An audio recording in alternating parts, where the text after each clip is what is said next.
इसके बाद देखिएगा फिर एग्जाम्पल नंबर 3 है।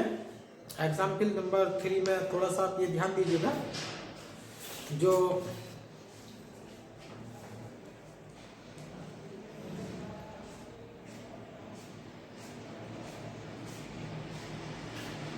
एग्जाम्पल नंबर 3 में है, if the density of any point of an octant of ellipsoid का ऑक्टेंट दे रखा है और डेंसिटी दे रखी है varies as x to the power p, y to the power q, z to the power r, prove that x bar upon A.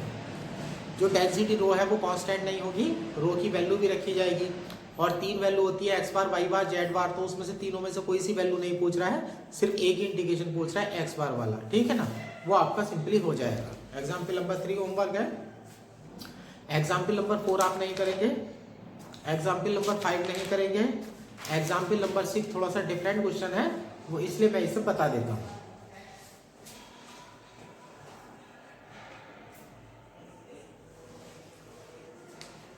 Example number 6 जितने question है वो कार्टेशियन कोऑर्डिनेट के हैं। ये पहला क्वेश्चन है जो स्फेरिकल पोलर कोऑर्डिनेट पर काम करेगा आपके। इसमें है find the centre of gravity of hemisphere whose density varies as the distance from a point on its plane edge. Density पूछी गई है आपसे एक स्फीयर की, सॉरी एक हेमिस्फीयर की डेंसिटी पूछी गई है, सॉरी हेमिस्फीयर की सेंटर ऑफ ग्रेविटी पूछी गई है और ये सिद्ध करने के लिए कहा गया कि उसकी जो डेंसिटी है वो उसके प्लेन एज के किनारे से बिंदु से जो दूरी होगी उसके समानुपाती होनी चाहिए। अब ऐसे देख लीजिएगा,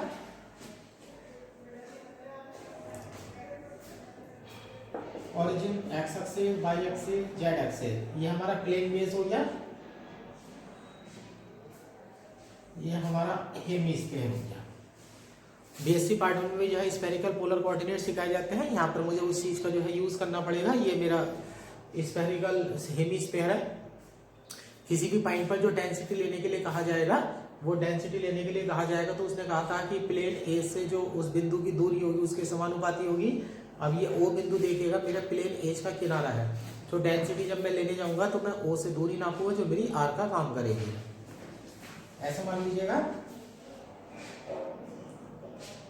ये सपोज कर लीजिएगा पॉइंट है, स्फेरिकल कोऑर्डिनेट हो जाएंगे आर थीटा पाई, ओ से थीटा का अगर आप जाएंगे तो ये आपका आर कहलाएगा, जेड एक्सिस से बनने वाला जो एंगल है वो थीटा कहलाएगा और यहाँ से जब आप परपेंडिकुलर डालेंगे एक्स वाई प्लेन पर जब परपेंडिकुलर डालेंगे और यहाँ से आप यहाँ मिलाएंगे तो ये वाला जो एंगल होगा वो फाई कहलाएगा।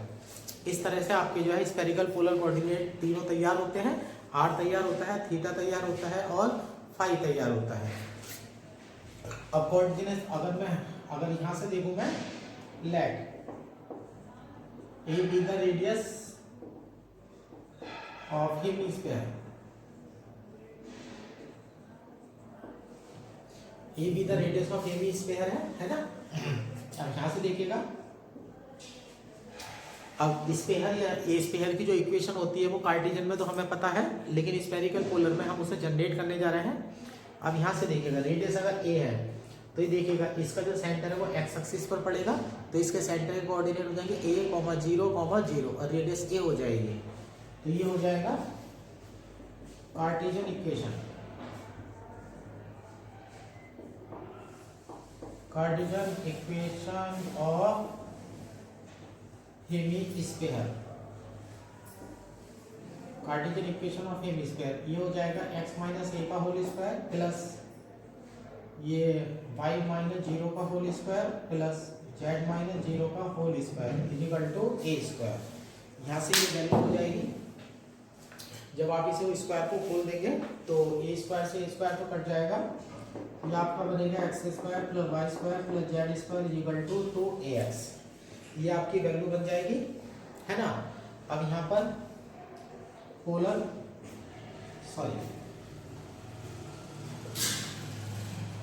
स्फेरिकल पोलर कोऑर्डिनेट्स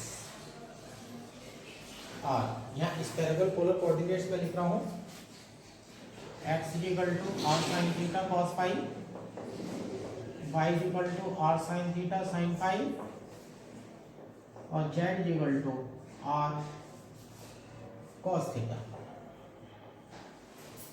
ये आपके स्फेरिकल पोलर कोऑर्डिनेट हो गए ना। इन इक्वेशंस को यहाँ रख दीजिएगा तो आपकी इक्वेशन बदल जाएगी। देन इक्वेशन ऑफ हेमिस्फीयर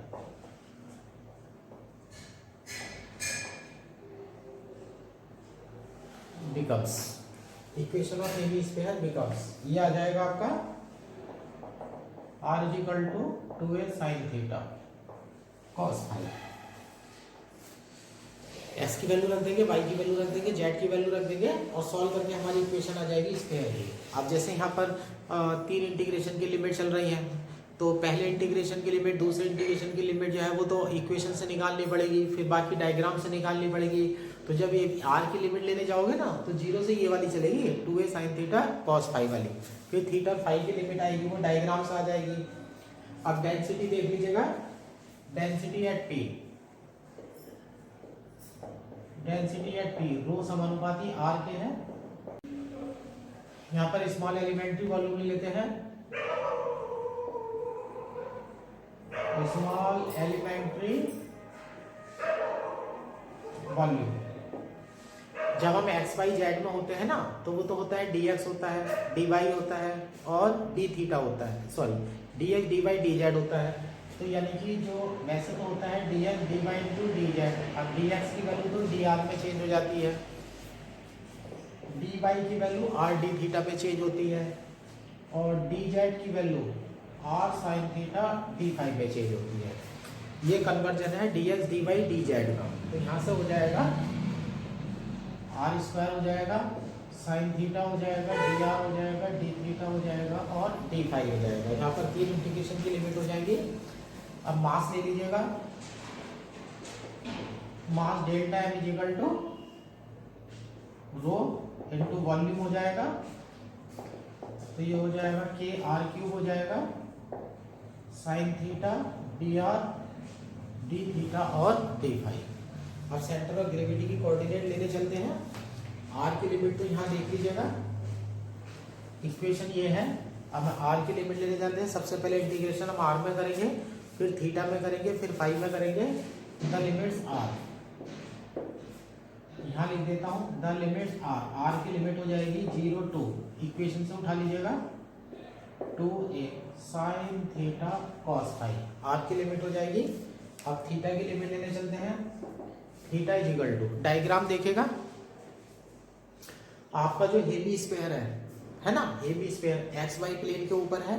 तो एक्स वाई प्लेन से जब आप जेड तक जाएंगे, यहाँ से यहाँ तक अगर जाए, थीटा की वैल्यू देखिएगा जेड एक्सिस से नापी जा रही है तो इतने हिस्से में आना है। तो थीटा की लिमिट 0 से π/2 हो जाएगी।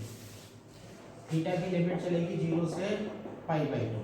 अब फाई की लिमिट लेने चलते हैं। फाई देखेगा, फाई कहाँ से चल रहा है, फाई इधर की तरफ चल रहा है। जो फाई नापा गया है वो एक्स से वाई की तरफ नापा गया। वाई एक्सिस बाहर की तरफ होगी, एक्स और वाई एक्सिस के बीच में बनने वाला एंगल π/2 होता है। तो आधा π/2 इधर पड़ जाएगा और आधा π/2 पीछे की तरफ पड़ जाएगा। ये ध्यान रखना, आधा π/2 तो नपेगा एक्स से वाई एक्सिस की तरफ, सेम ही सर्किल इधर आ जाएगा और आधा π/2 पीछे की तरफ चला जाएगा तो वो माइनस हो जाएगा और एक तरफ प्लस हो जाएगा। तो फाई की लिमिट हो जाएगी -π/2 टू π/2। ये तुम्हारी लिमिट आ चुकी है। जब आप एक्स बार लेंगे तो X bar is equal to triple integration X D M upon triple integration D M लेके, जब यहाँ पर आप वैल्यू रख देंगे तीनों की, एक्स बार की भी रख देंगे, वाई बार की भी रख देंगे और जेड बार की भी रख देंगे और डी एम की वैल्यू जब रखेंगे आप यहाँ से तो आपकी वैल्यू हो जाएगी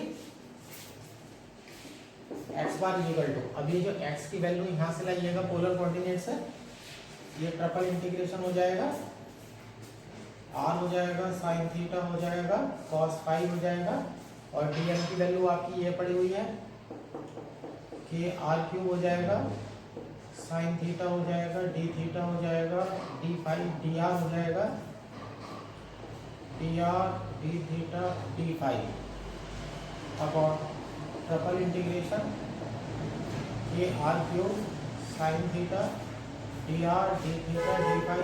ये तो हमारा कैंसिल हो जाएगा। सबसे पहले आप आर की लिमिट लेंगे 0 से 2a sin theta cos phi. फिर आप थीटा की लिमिट लेंगे 0 से π/2, फिर आप पाई की लिमिट लेंगे -π/2 से π/2। यहाँ भी ये लिमिट हो जाएगी r = 0 से 2a sin theta cos phi. Theta की लिमिट हो जाएगी 0 से π/2, फाई = हो जाएगा -π/2 से π/2।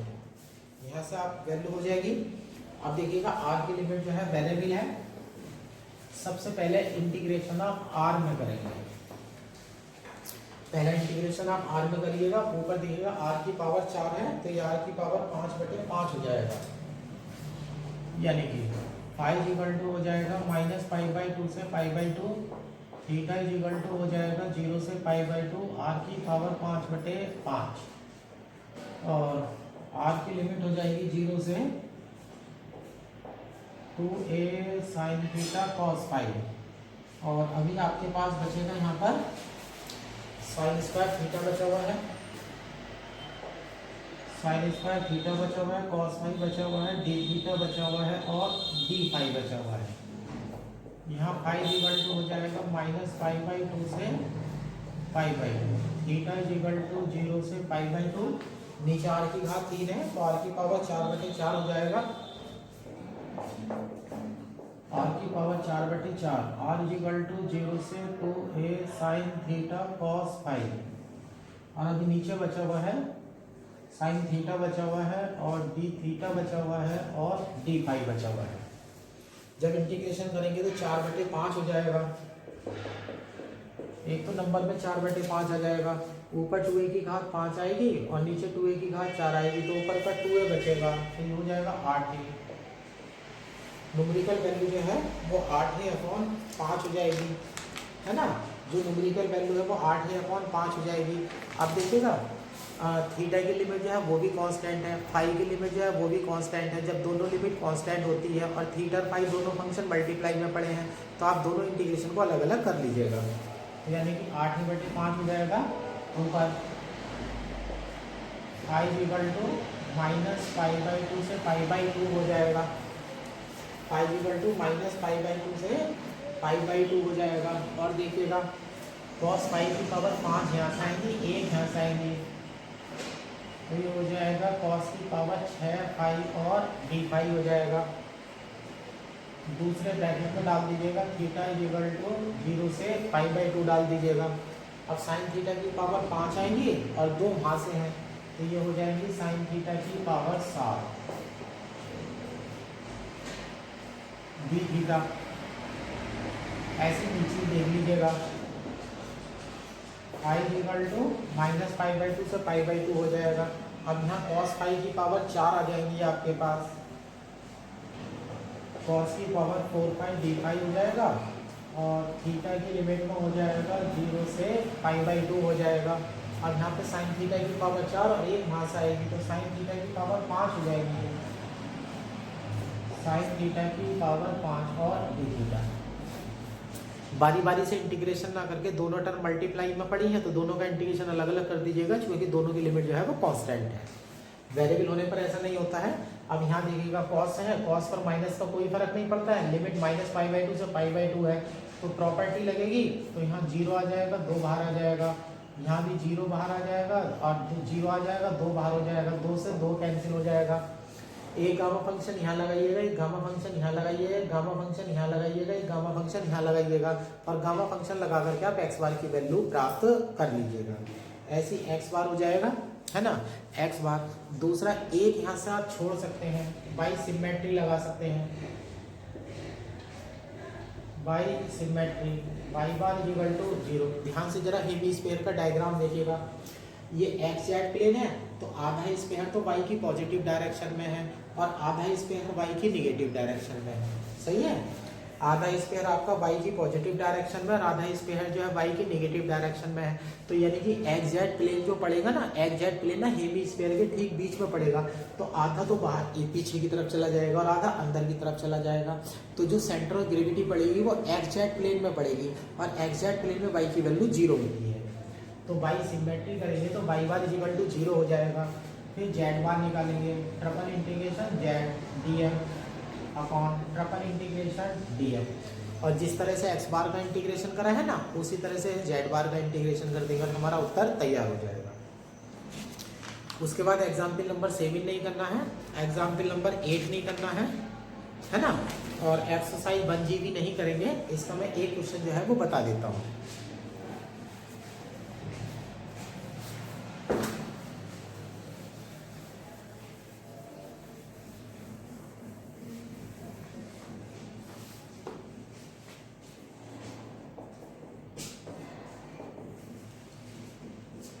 यह है find the central gravity of an octane of ellipsoid. Ellipsoid दे रखा है x square upon A square plus Y square upon B square plus Z square upon C square is equal to 1।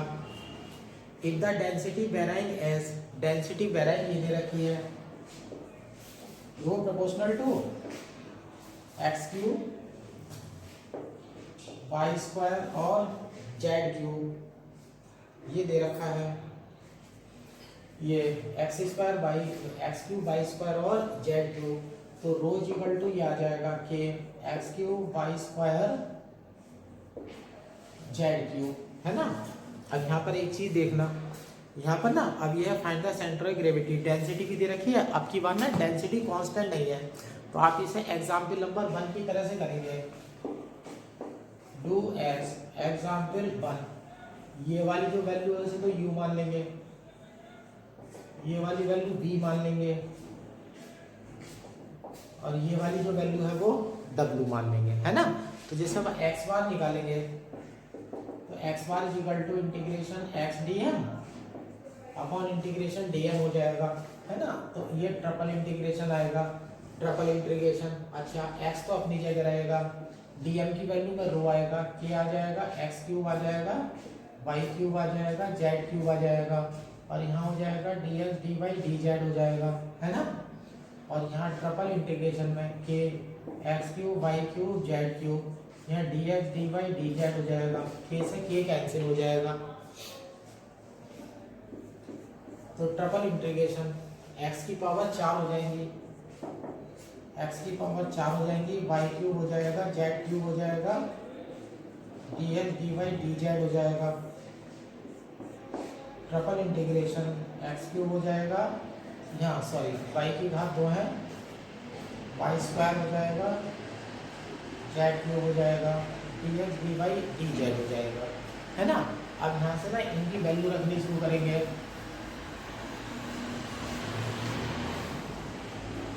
इनकी value रखनी शुरू करेंगे, x square upon ए Q होगा, यहाँ पर हो जाएगा ट्रिपल इंटीग्रेशन एक्स स्क्वायर की वैल्यू में ए स्क्वायर यू आया होगा, तो एक्स की पावर 4 रखेंगे, तो ए की पावर 4 आएगा, यू स्क्वायर आएगा, है ना। ऐसे इनकी वैल्यू रखनी शुरू कर देंगे। यहाँ पर ये u होगा, ये b होगा, यानी कि ऐसे समझ लो ना, X square upon A square is equal to U, Y square upon B square is equal to B, Z square upon C square is equal to W, X is equal to A under root U, y equal to d under root b, z equal टू c under root w, ये हो जाएगा। और dx equal to a/2 u की power -8 du, इस तरह से हो जाएगा। अब यहाँ पर देखो x की पावर 4 है ना, तो x की पावर a की पावर 4 u स्क्वायर हो गया। अब इनटू में देखो y की घात 3 है, b की घात 3 हो जाएगी, u की घात 3/2 हो जाएगी, सॉरी b की घात 3/2 हो जाएगी, यहाँ y की घात 3 है ना। और यहाँ पर सॉरी यहाँ पर dm की वैल्यू गलत रखी गई है मेरे से, x की घात 3 है और यहाँ y स्क्वायर है ये, तो y स्क्वायर जब रखेंगे तो ये b स्क्वायर और b आ जाएगा, ये y स्क्वायर की वैल्यू में b स्क्वायर b आ जाएगा। z की पावर है 3, z की पावर 3 है तो c क्यूब आ जाएगा, w की पावर 3/2 आ जाएगा, dx dy dz की मल्टीप्लाई में a b c बटे 8 आ जाएगा, u की पावर -8, b की पावर -8, w की पावर -8, du dv और dw, और अपॉन ट्रिपल इंटीग्रेशन में X cube Y square Z square है, एक्स क्यूब है तो यहाँ से a क्यूब आ जाएगा, u की पावर 3/2 हो जाएगा, वाई स्क्वायर का b स्क्वायर भी आ जाएगा, और जेड क्यूब है तो ये आ जाएगा सी क्यूब आ जाएगा डब्ल्यू की पावर 3/2 ए बी सी बटे 8 आ जाएगा, यू की पावर -12 बी की पावर -8 डब्ल्यू की power -8 D U D B और डी डब्ल्यू। ये हमारी वैल्यू जो है वो तैयार हो जाएगी। अब यहाँ से देखो बी स्क्वायर कट जाएगा, सी क्यूब कट जाएगा, A B C upon 8 cut जाएगा। अब ए की पावर 3 है, ये 4 पावर कट जाएंगी तो ए बाहर आ जाएगा। ट्रिपल इंटीग्रेशन यू की पावर 2 है, 2 में से 1/2 घटा दीजिएगा तो यू की पावर 3/2 हो जाएगा, बी की पावर 1/2 हो जाएगा, डब्ल्यू की पावर 3/2 में से 1/2 घटाएंगे तो डब्ल्यू की power 1, D U D B और डी डब्ल्यू बन जाएगा। ऐसे ही ट्रिपल इंटीग्रेशन है ना, ट्रिपल इंटीग्रेशन में u की पावर 3 u आ जाएगा, b की पावर 1/2 आ जाएगी और w की पावर 1 ही रह जाएगी तो ये हो जाएगा D U D B D W, है ना। अब इसमें ना आप वो लगा देंगे डिरिचलेट फार्मूला और आंसर जो है वो तैयार हो जाएगा, है ना। ऐसे आप वो निकालेंगे y bar equal to triple integration Y D M upon triple integration D M, ठीक है। इसी तरह से वैल्यू निकल जाएगी। लेकिन यहाँ पर देखिएगा, देखो x का आंसर ए में आएगा, y का आंसर b में आएगा, z का आंसर c में आएगा। तो पहले के जो सवाल कर रहे थे उसमें हम सिमेट्री लगा रहे थे, यहाँ गलती से सिमेट्री मत लगा देना क्योंकि यहाँ पर ना डेंसिटी कांस्टेंट नहीं है। पहले डेंसिटी की वैल्यू देखो, डेंसिटी में x की पावर 3 है, y की पावर 2 है और z की पावर 3 है। तो x और z की पावर तो सेम है लेकिन y की पावर अलग आ रही है ना। तो हाँ, x और z में सिमेट्री लगा देते हो, या मान लो थोड़ी देर के लिए ऐसे समझो, मान लो क्यूब होता। अब डेंसिटी वेरिएबल है परंतु x की पावर 3 होती, y की पावर 3 होती, z की पावर 3 होती, तो जो आंसर x का बनता वही y का बनता, वही z का बनता। लेकिन y की पावर 3 नहीं है, y की पावर है 2। तो इक्वेशन जो है कह रही है x बार का आंसर a में आएगा, y बार का आंसर b में आएगा, z बार का आंसर c में आएगा, सेम आएगा, ठीक है। लेकिन डेंसिटी आकर के बीच में घपला कर मार देती है, वो कह रही है x की पावर 3 और z की पावर तो 3 सेम है। तो यानी कि जो आंसर x बार का होगा वही आंसर z बार का होगा, फर्क होगा a और c का, लेकिन y बार का आंसर अलग होगा। तो सिमेट्री में एक रिजल्ट आप निकाल सकते हैं। तो यानी कि आप ये लगा सकते हैं y symmetric x bar upon a equal to z bar upon c, और तीसरा इंटीग्रेशन जो है वो बच जाएगा। सिमेट्री तभी लगती है जब पावर दोनों की एक जैसी हो। अगर पावर में जरा सी भी गड़बड़ हो जाएगी किसी में तो सिमेट्री जो है वो कैंसिल हो जाएगी। एक्सरसाइज का और कोई सवाल करने की आपको कोई आवश्यकता नहीं है, यहाँ पर इतने सवाल बहुत हैं। इस एक्सरसाइज से आज तक जो है कभी कोई सवाल नहीं आया है। ये सेंटर ऑफ ग्रेविटी जो है हमारा चैप्टर पूरा हो जाता है। अब हम नेक्स्ट वीडियो में जो है नए चैप्टर को इंट्रोड्यूस करेंगे।